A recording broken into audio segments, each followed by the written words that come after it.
Աբոյին նետած ճակատագրական ակնարկից հետո Միքոյի ներսում խաղաղությունն ընդմիշտ խախտվել է։ Նրա մտքում սկսում են միավորվել բոլոր կտրված թելերն ու տարօրինակ զուգադիպությունները։ Միքոյի մոտ առաջանում են շատ լուրջ և հիմնավոր կասկածներ, որ Նարէն իրականում կրում է ոչ թե Արմոյի, այլ իր եղբոր Հայկի երեխային։ Չկարողանալով տանել այս անորոշությունը, նա շտապ հանդիպում է Լիլիթին։ Միքոն ուղիղ, թափանցող հայացքով նայում է Լիլիթի աչքերին և փորձում կորզել ճշմարտությունը։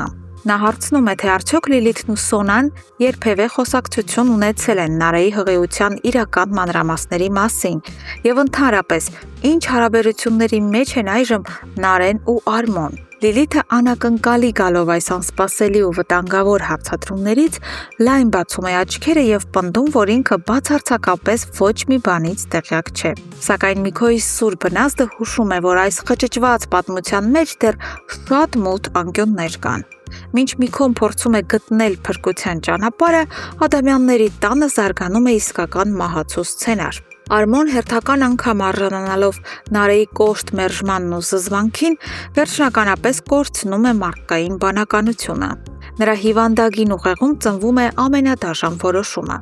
Եթե Նարէն չի լինելու իրենը, ուրեմն նա չի ապրելու առհասարակ։ Խելագարված Արմոն մտնում է խոհանոց և դիմում է ծայրահեղ ստոր քայլի։ Նա դիտավորյալ միտումնավոր սխալ է միացնում գազօջախը, թողնելով, որ թունավոր գազն աննկատ լցվի օդի մեջ։ Բայց սա դեռ ամենը չէ։ Կատարյալ սպանությունն ապահովելու համար Արմոն դրսից ամուր փակում է տան դուռը, որպեսզի Նարէն նույնիսկ վտանգը զգալու և խեղդվելու պահին չկարողանա փախչել ու փրկել իր և իր չծնված բալիկի կյանքը։ Անտեսանելի մարդասպանը կամաց-կամաց տարածվում է սենյակներով։ Մնում է միայն սպասել ու սարսափով հետևել։ Արդյոք Արմոն կհասնի իր սատանայական նպատակին, թե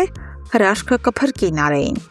Իսկ այս նույն ժամանակահատվածում Լալայի աշխարհը վերջնականապես և անդառնալիորեն փլուզվում է։ Նա իմանում է դատարանի պաշտոնական ծանուցման մասին։ Լալան իմանում է իր կյանքի ամենադաժան դատավճիռը։ Դատարանը մերժել է երեխայի վերադարձի հետ կապված նրա հայցը։ Լալան ահավոր, հիստերիկ վիճակում է։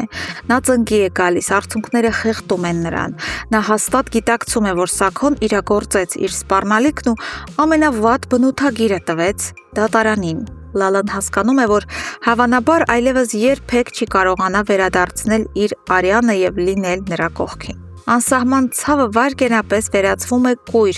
կործանիչ ցասումի։ Հասկանալով, որ ինքն այլևս կորցնելու բացարձակապես ոչինչ չունի, Լալան որոշում է իրականացնել իր ամենամեծ վրեժը Սաքոյից, ով առանց աչք թարթելու ոչնչացրեց իր վերջին հույսը։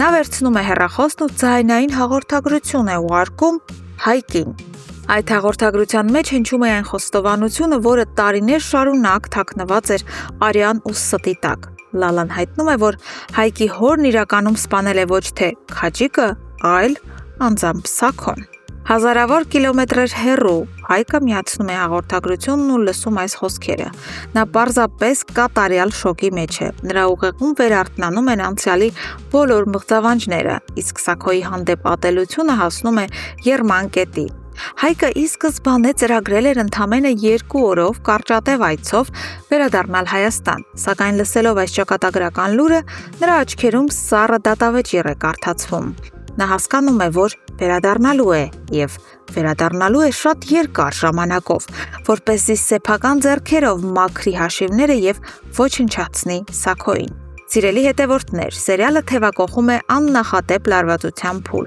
Ինչ եք կարծում, արդյոք Նարէին կհաջողվի փրկվել գազի թունավորումից։ Եվ ինչ սարսափելի պլանով է վերադառնում Հայկը հայրենիք։ Արդյոք նա կհասցնի վրեժ լուծել Սաքոյից, նախքան կիմանա Նարէի հղիության մասին։